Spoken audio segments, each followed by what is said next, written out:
lecture video K10MS tu memang akan ada video ni. Okay.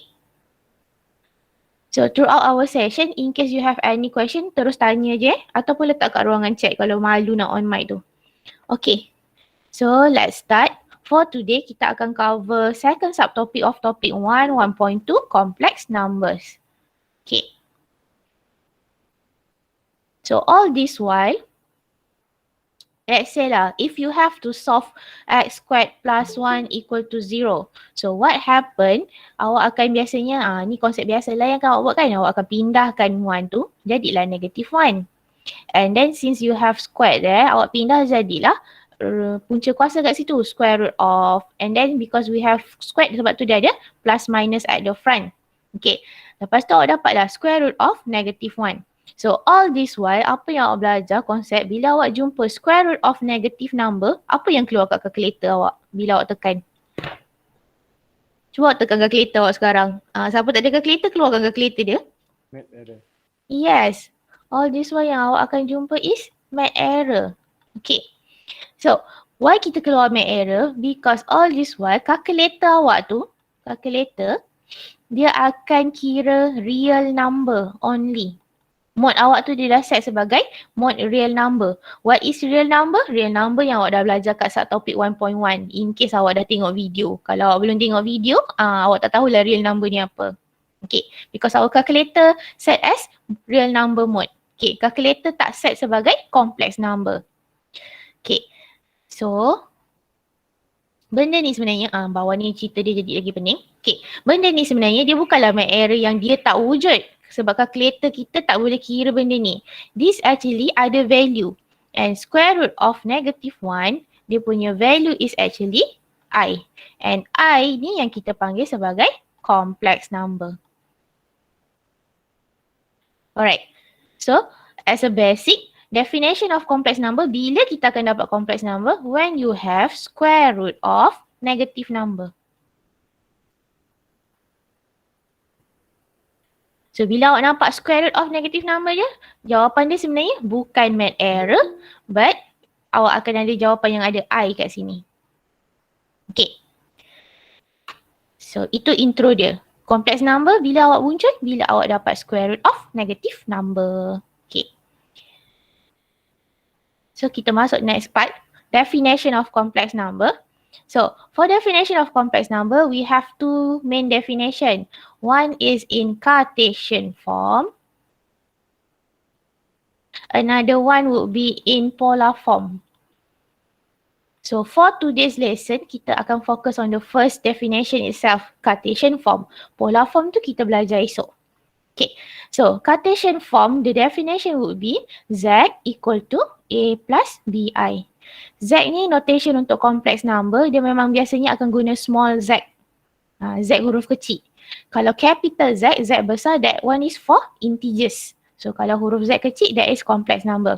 So Z equal to A plus BI. Where A, dia tak ada I kat situ kan. So A tu kita akan panggil sebagai real part. And then B, because dia ada partner dengan I, B we call as imaginary part. Okay, it's not necessarily A and B. Awak nak guna huruf lain pun boleh. Kalau kita nak guna Z equal to X plus Y, I. Boleh juga. That is also definition of complex number. Kalau kita guna Z equal to M plus N, I. That is also Cartesian form of complex number. Dua-dua tu tak kisah. Yang penting mesti ada real part and imaginary part. That is the basic definition. Okay, so for example kat sini dia tunjuk. Dia guna notation lain, X boleh juga tak salah. Cuma biasanya orang guna Z lah. So 2 plus or minus 3I. So 2 tak ada I. So that's why we call that is real part.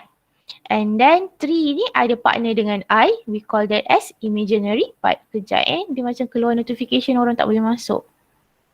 Oh, tak ada apa kat situ. Okay. So kita masuk terus example 6 in your lecture note. Example 1 until 5 would be real number punya example. Awak kena belajar benda tu kat dalam YouTube video. So saya terus masuk example 6. So from this we have to identify which one is the real part, which one is the imaginary part. So A, we have Z equal to 2 plus 3i. So from here, real part would be, real tu selalunya orang akan buat Re of Z, real part of complex number. So real part would be 2. Sebab itu yang tak ada I. And then our imaginary part, I am of Z, imaginary part of real number, of complex number would be 3. Sebab itu yang ada I. Same goes for our second example lah, 4 minus 2i. So in this case, real part would be 4. And then our imaginary part would be negative 2. Sign tu awak kena follow. I tu tak perlu tulis sebab kita dah declare kat sini it's imaginary. So kita tahu maksudnya benda tu ada I. Okay. Next kita masuk the graph. Okay. For complex number, kita boleh juga plot atas graph. Cuma graph kita tak namakan sebagai graph biasa. We call it as Argand diagram.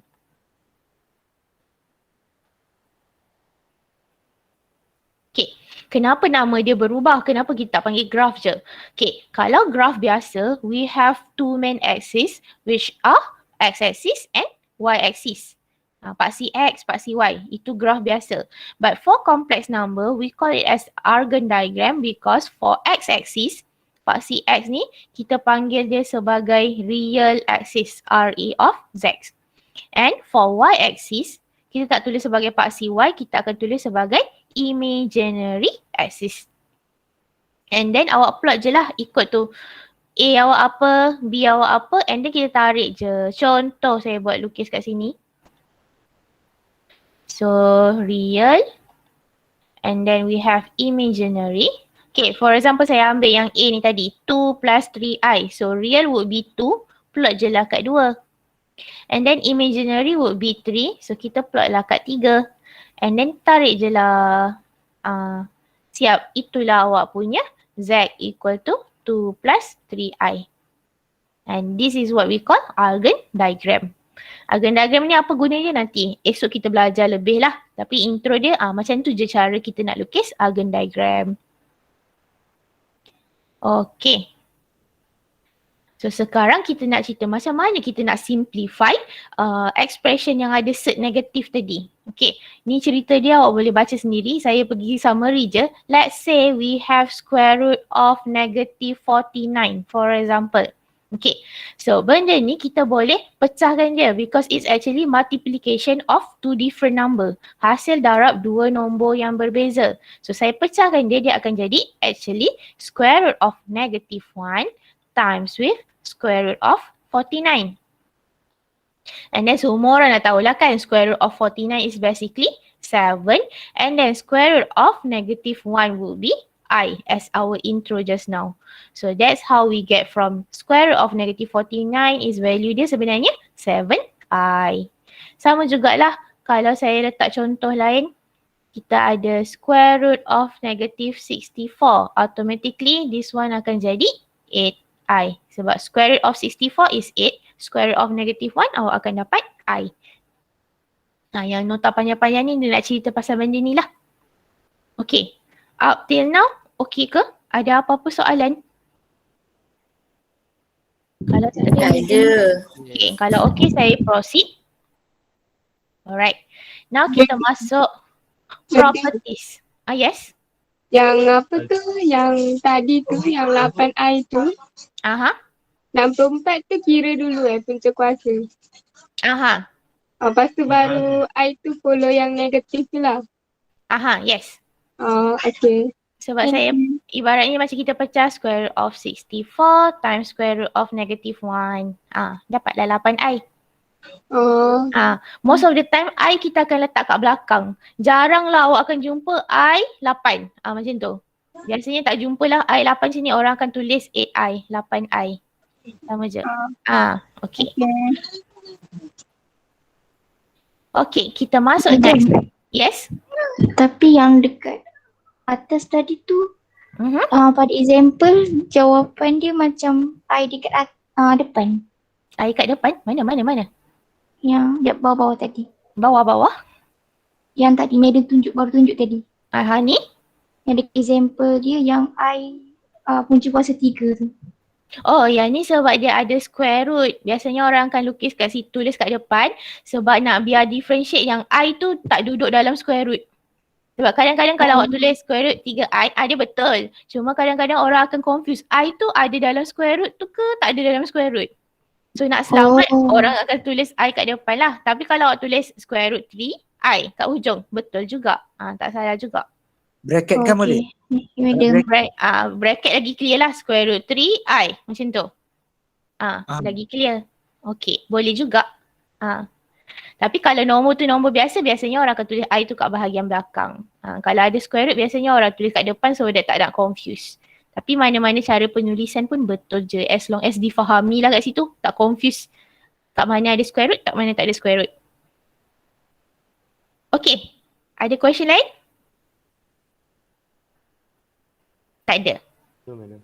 Alright. So kita proceed next part, properties. Okay, biasanya kalau orang cakap properties ni, awak kena hafal lah benda tu. Properties tu awak kena ingat so that kita nak guna bila nak jawab soalan. Okay, the famous properties yang kita asyik ulang-ulang dari tadi is I equal to square root of -1. Yang ni okay je, tak ada apa-apa. Okay, yang awak kena ingat selalu is the value of I squared. I squared is basically -1. Okay, because after this nanti kita nak buat operation, math operation on complex. Whenever awak jumpa je value I squared tu dia tak nak terima sebagai final answer. Sebab kita assume I squared tu bukan simplest form. Okay, so bila jumpa je I squared, awak mesti tukar I squared as -1. Lepas tu awak baru proceed benda tu untuk simplify. So inti dia lah yang saya starkan kat situ. Jumpa je I squared, mesti tukar jadi -1. Kalau tak, itu bukan final answer. Okay, macam mana dia dapat I squared tu -1? Daripada ni tadi properties yang saya highlight tu kat atas tu. Sebab because if I is square root of -1, I squared akan jadi I times I. So, square root of -1 times with square root of -1, awak akan dapat lah, -1. Sebab datang daripada sini lah. Tapi tak payah tunjuk jalan kerja ni, awak terus ingat je. I squared mesti tukar jadi -1. Okay, so from here you can deduce I to the power of anything. I kuasa berapa pun awak boleh deduce sendiri. Contoh kat sini dia bagi I cube. So I cube is basically I times I times I. So I squared tu, yang ni sebenarnya boleh jadi I squared. So I squared tadi -1, sebab tu dia dapat -I. Okay, sama juga I to the power of 4. I to the power of 4 is actually I squared times I squared. So, -1 times -1 dapatlah 1. Okay, kalau awak pecah-pecahkan kuasa tu pakai konsep index, bolehlah dapat value dia. Kadang-kadang boleh je keluar soalan dia minta I kuasa 5 ataupun I kuasa 7. Awak deduce lah pakai rule yang ada ni. Yang penting highlight dia kena ingat I squared is -1. Okay, settle that. Kita start masuk operation of complex number. So, the first operation, mathematic operation yang kita boleh buat is by comparing. Bila kita compare je, kita terus boleh jawab soalan tu. Saya terus proceed example 7 here. So example 7, we have to find the value of M and N if Z1 equal to Z2. For Z1 dia dah bagi apa, Z2 dia bagi apa. Okay, so this pattern of question, soalan yang pattern macam ni, dia mesti ada mula dengan statement kan? Z1 equal to Z2. Maksudnya, sebab dia cakap if kat situ. Jalan kerja awak pun mesti mula dengan statement yang dia bagi. So kita mulalah. Z1 equal to Z2. What is Z1? Apa yang dia dah bagi kat dalam soalan. So you just directly substitute. We have 3 plus 2i there. And then what is Z2? Dia dah bagi M plus NI. So from this equation, dia suruh cari what is M and N. So kita tak ada boleh buat apa-apa proses kat sini. Melainkan compare. Apa nak compare? Ikut konsep tadi. We have real part to compare. So real part if we compare yang tak ada I. In this case, M would be equal to 3.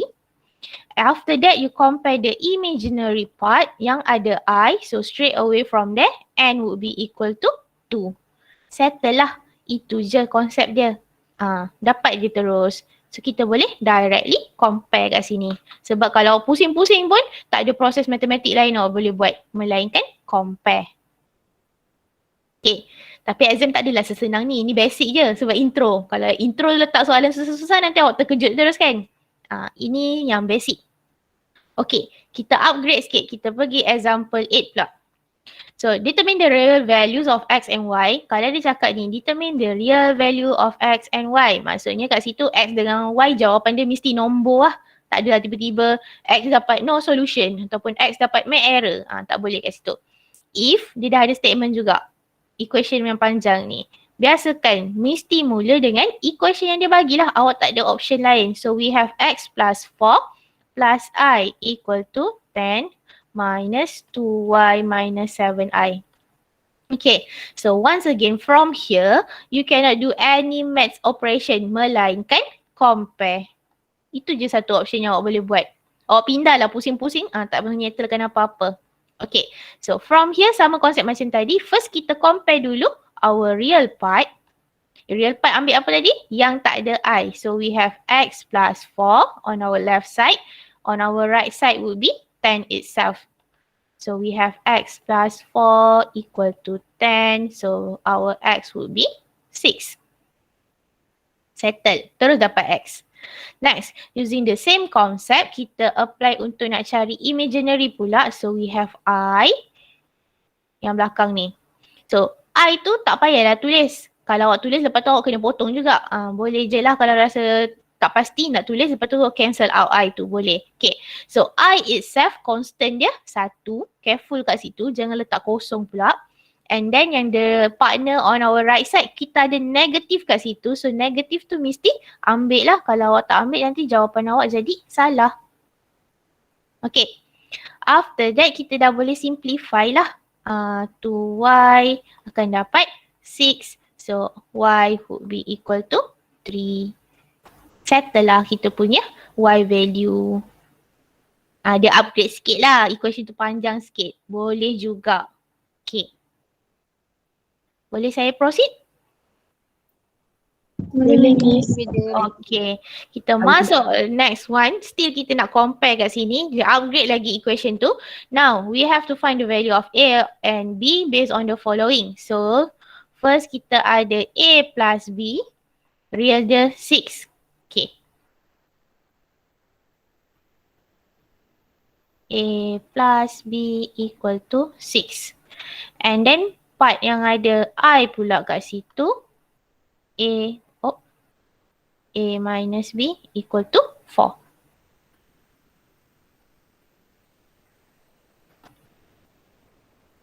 Okay.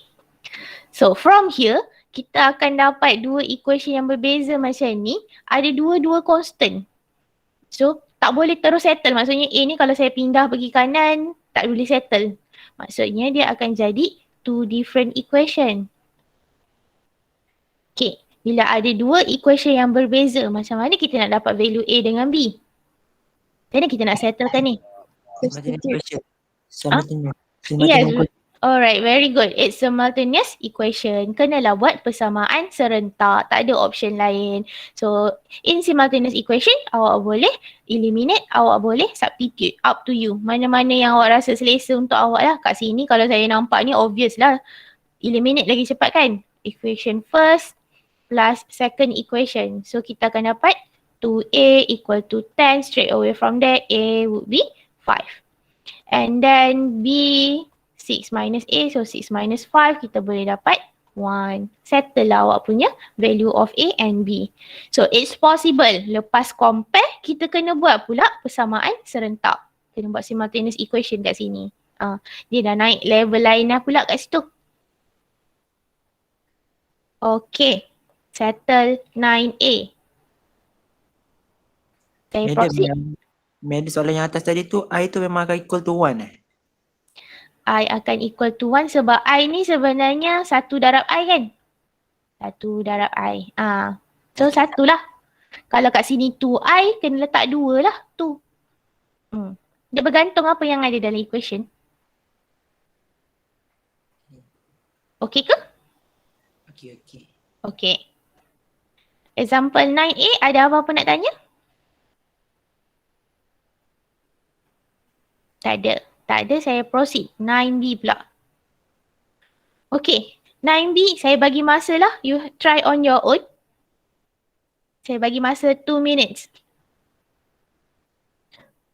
We have A plus 2B plus A minus B times I equal to 9. From here, find the value of A and B. Cuba try sendiri. Kalau buat bersama-sama saya memang biasa dia jadi senang.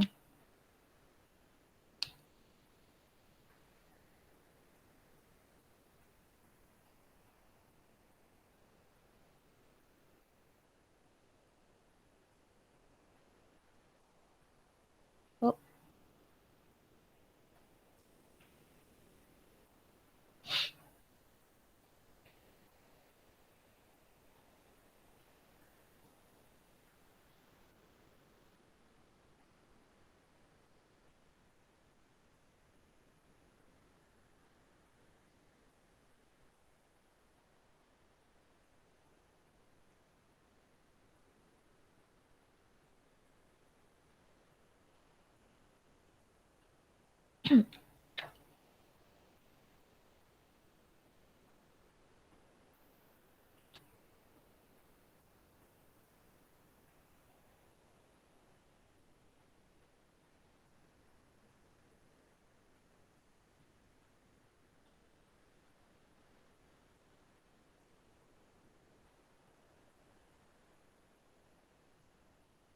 Dah ke?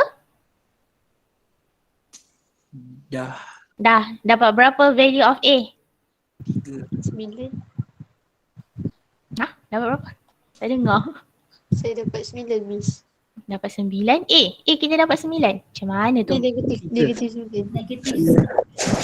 Negatif 3? Oi.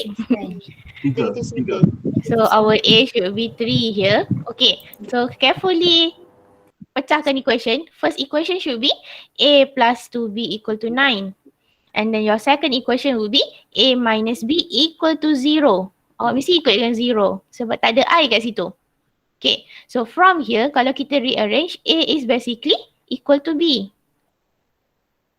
So substitute this back into first equation, kita akan dapat 3A equal to 9. So A will be 3. So kalau A dah 3, B kita berapa? 3. Yes, B also will be 3. Settle kat situ. Patutnya saya rasa simultaneous tak ada masalah kan. Awak hati-hati letak sign. Jangan tersalah sign kat sini. Okay. Settle first operation. First operation kita boleh compare. Next kita nak masuk second operation. So second operation will be about conjugate. Conjugate of a complex number. Okay. So conjugate of a complex number, notation dia will be Z bar.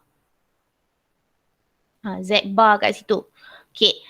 Cara dia, macam mana kita nak buat conjugate ni, kita kena change sign on imaginary part. Kita tukar je sign kat imaginary part. Okay, kita kena alternatekan dia. So for example, let's say, ini general dia lah. If our Z is A plus BI, itu definition kita tadi. So Z bar, conjugate of it will be A minus BI. Bahagian yang ada I tu kita kena alternatekan sign dia. And it goes the other way around lah. Kalau Z kita A minus BI, maksudnya Z bar akan jadi A plus BI. Macam tu je. Dia tertukar tu je. Tapi only on imaginary part. Bahagian real, jangan usik apa-apa. Kita letak contoh. So let's say saya kata Z in this case is actually 7 minus 3I. Contoh. So our Z bar akan jadi 7 plus 3I. Okay, lagi satu lah. Kalau saya letak I tu yang kat depan. So we have let's say negative 2I plus 4. Itu Z kita. So in this case our Z bar, conjugate of it would be I yang kat depan. So I tu yang kena tukar. So dia jadi 2I plus 4. 4 kat belakang tu dia duduk dan diam sebab dia real. Dia tak terlibat dalam proses conjugate. Okay. So itu konsep conjugate. Bila masa kita nak guna conjugate ni? Okay, conjugate kita ada dua case. Case yang pertama, bila soalan memang suruh cari. Dia bagi kat situ, find Z bar. Soalan memang suruh, conjugatekanlah benda tu. Awak conjugatekanlah ikut arahan soalan. Okay, case yang kedua, yang dicerita panjang-panjang kat bawah ni. Bila soalan suruh simplify ataupun soalan suruh rationalize. Nampak perkataan soalan tu suruh simplify the complex number or rationalize the complex number, then nanti kita kena buat multiplication of conjugate. Kejap lagi kita jumpalah proses tu. Okay, so ada dua konsep lah kat sini. Satu memang soalan suruh cari, satu lagi bila soalan melibatkan simplify or rationalize. Okay, kita terus masuk soalan simplify. Sebab kalau soalan suruh cari, awak cari je lah kan tadi. Terbalikkan je simbol I tu. Okay, contoh kat sini. Example 10. Yes, simplify the expression. Ataupun sometimes soalan keluar satu perkataan je. Dia suruh rationalize. Okay, apa yang dia suruh rationalize kat sini? Soalan tu mesti, kalau soalan simplify or rationalize, dia dalam bentuk kompleks yang ada fraction.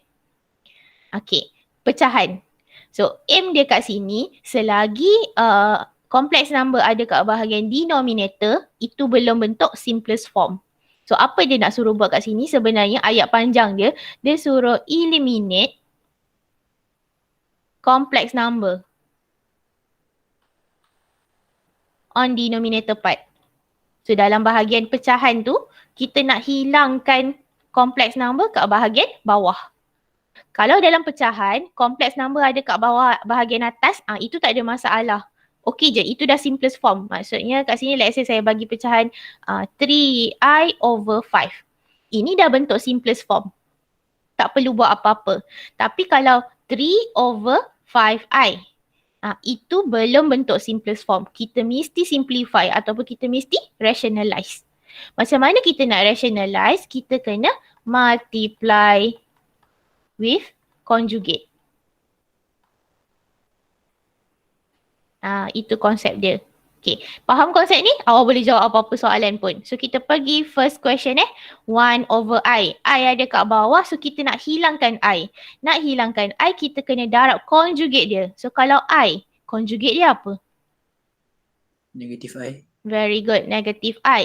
So for multiplication, kita tak boleh bias. Kalau bahagian denominator, you already multiply with negative i, that thing happen for numerator part. Numerator pun kita kena darabkan juga dengan negative i. Okay, so from here, dia akan jadi negative i over negative i squared. Saya darab je kan? 1 times negative i times negative i squared. Okay, so kita jumpa sekarang ni i squared. Ini yang tadi saya cakap awal-awal, dia tak boleh ada dalam jawapan akhir. Ini belum lagi simplest form. So you have to change into negative 1. That's how our final answer akan jadi negative i. Hilang dah i yang ada kat denominator part. That's basically how you simplify lah benda tu. Dia simple je sebenarnya, tapi bergantung kepada equation yang ada juga. So ini yang paling simple, dia bagi satu term je. Kita practice lagi. Saya proceed ya. B. So now we have 3 over 1 plus i. Sama kat sini, nampak kita ada complex number on denominator part. Benda tu tak boleh. Dia bukan simplest form. So kita kena multiply with conjugate. So conjugate of 1 plus i would be 1 minus i. So atas pun kena multiply dengan benda yang sama. Okay, saya tulis semula dalam bentuk bracket. Alright. Now, dia dah panjang sikit case dia kan, tak sesimpel tadi. You have to expand one by one lah. Yang atas tu awak kena open up your bracket. So here would be 3 minus 3i. Same thing happen for your denominator part. Cuma kat situ ada bracket. So hati-hati expandkan satu-satu.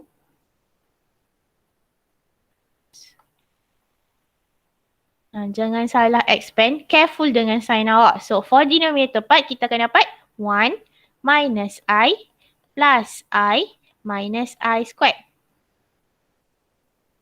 Okay, so after dah expand denominator part, awak dah multiply conjugate, make sure I awak mesti hilang. Kita mesti boleh cancel out kat sini. Negative I plus I, dia dah hilang. Kalau kat sini tak hilang, something wrong dengan either awak punya proses expand ataupun awak dah salah multiply conjugate. Conjugate tadi awak dah salah pilih. Itu kalau tiba-tiba I tak hilang lah. Kalau I hilang maksudnya dah confirm betul. Okay, and then once again here kita jumpa I squared tu negative 1. So kita kena gantikan tu. Okay, and then simplify, dapatlah final answer 3 over 2 minus 3 over 2 I. Final part kita biasa memang pecahkan pecahan tu. 3 over real dengan imaginary, kita asingkan dia. Tapi kalau awak nak tulis 3 minus 3I over 2, ni konsep yang betul jugalah. Tak salah. Tapi biasanya orang akan asingkan real dengan imaginary part.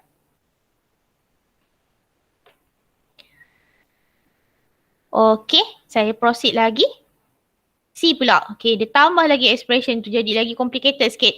So we have 4 plus 7I over 2 plus 5I. Okay, yang ni pun sama, jangan confuse. Atas ada kompleks, bawah ada kompleks. Siapa yang kita nak hilangkan? Kita kena hilangkan yang bahagian bawah, denominator part. Atas ni kompleks number, dia tak salah kat situ, dia betul je. So jangan salah darab conjugate. Maksudnya kat sini, conjugate kita mesti conjugate bahagian bawah. 2 minus 5I. Atas pun 2 minus 5I. Jangan awak pergi darabkan dengan 4 minus 7I. Nanti tak menghilangkan apa-apalah. Equation awak jadi lagi complicated je. Alright. So same concept as before. Expand satu-satu. So hati-hatilah expand bahagian atas tu.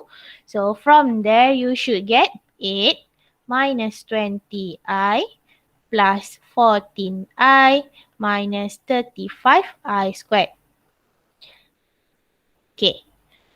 Next bahagian bawah pula. So 4 minus 10I plus 10I minus 25I squared.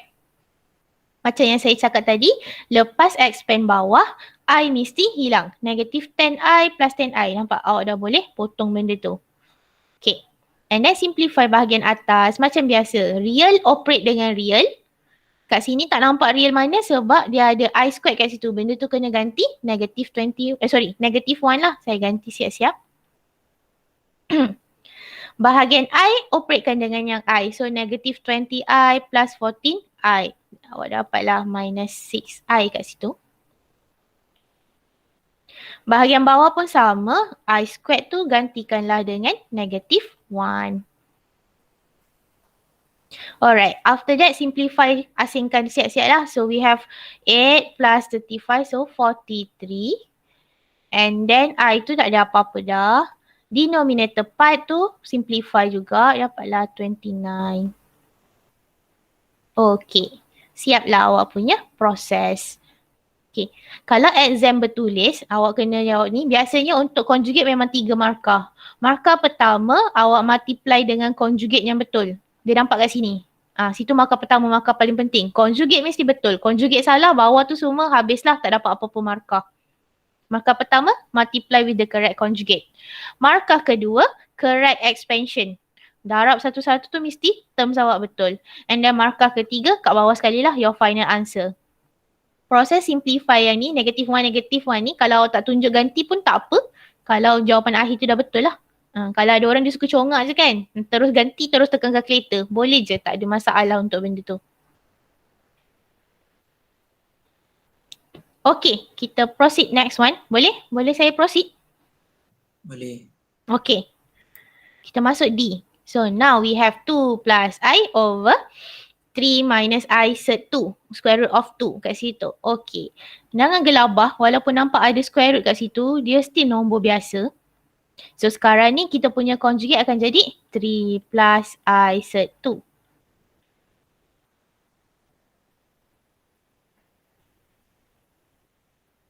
Okay. Lepas tu sama macam tadi. Expand je satu-satu macam biasa. Cuma sekarang kita ada I. Kita ada square root. Hati-hatilah multiply tu. So start with the first one. We have 2 times 3. Lepas tu 2 times I square root of 2. So kita akan dapat 6 plus I 2 square root of 2. 2 darab set 2 dia tak boleh gerak apa-apa. So dia jadi 2 darab square root 2 lah. Okay. And then sambung lagi. Next term pula. So I times 3. 3I. And then last one. I times I square root of 2. So kita ada I squared square root of 2. Dia jadi benda biasa je. Simplify je macam biasa. Okay. Bahagian bawah pula. So 3 times 3. So 9. 3 times I square root of 2. So kita ada I 3 square root of 2 minus I 3 square root of 2. And then last one minus I squared square root 2 darab dengan square root 2. Dia jadi 2. Okay. Sama macam tadi. I kat bawah mesti dah boleh cancel.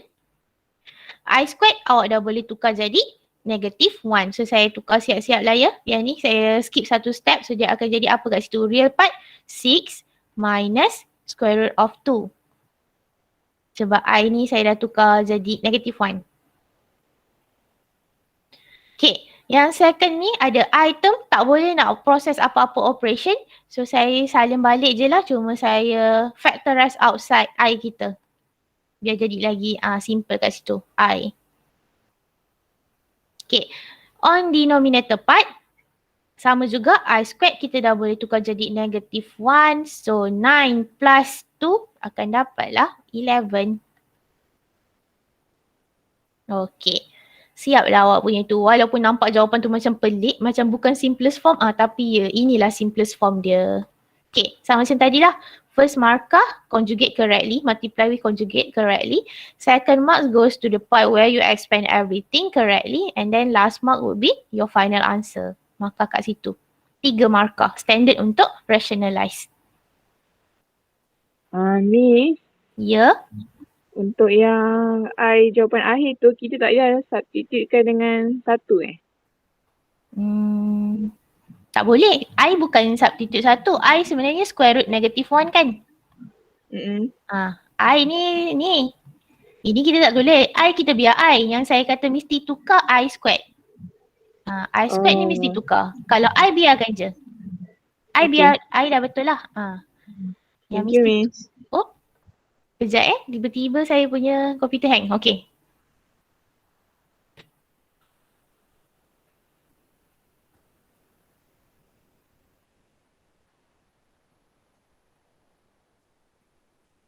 Okay.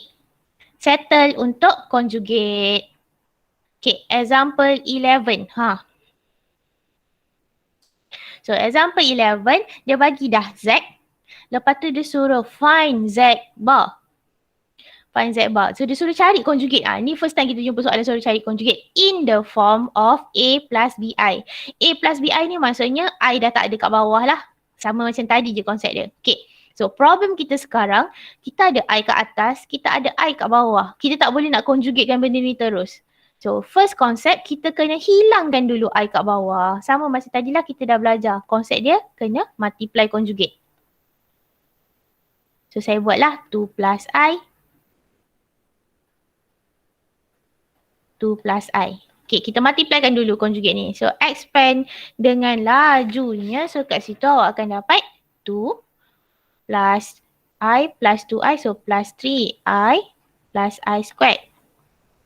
Saya skip step So kat sini kita akan dapat 4 minus 2I plus 2I minus I squared.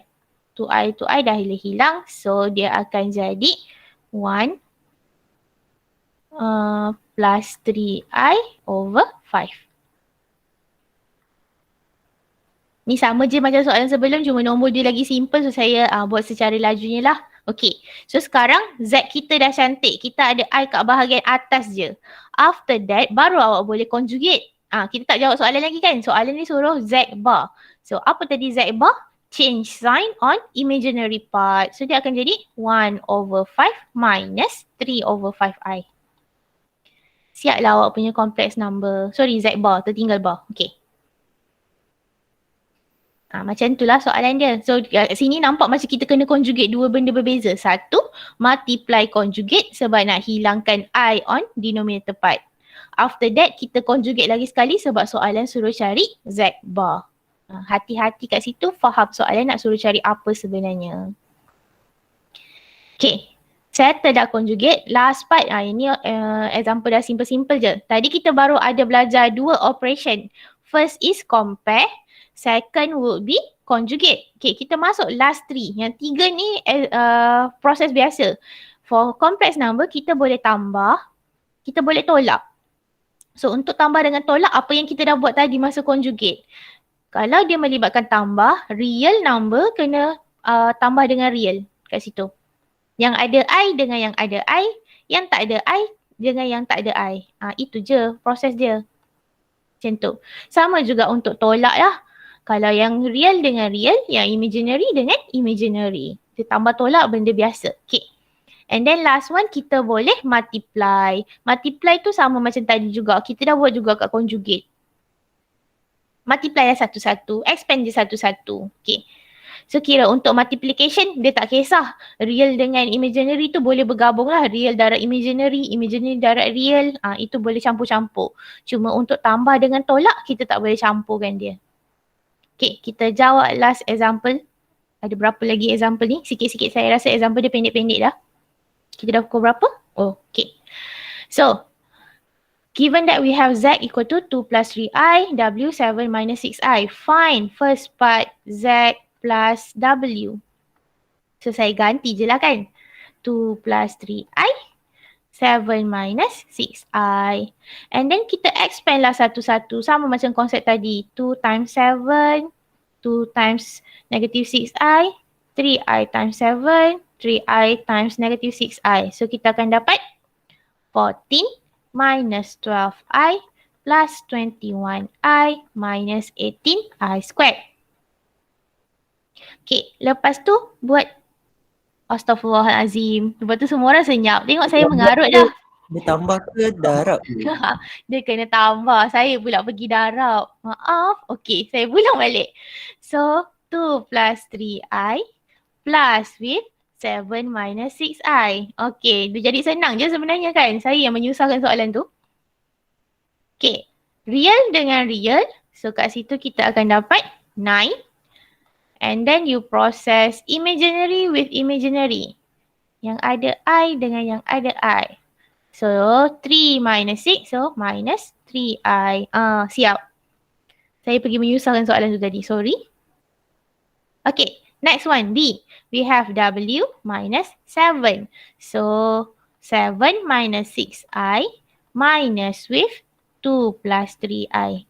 So kat sini mesti letak bracket lah. Kalau tambah tak letak bracket tak apa. Sign tak akan berubah. Kalau tolak mesti letak bracket. Sign our effect kat situ. So kita akan dapat 5 minus 9I.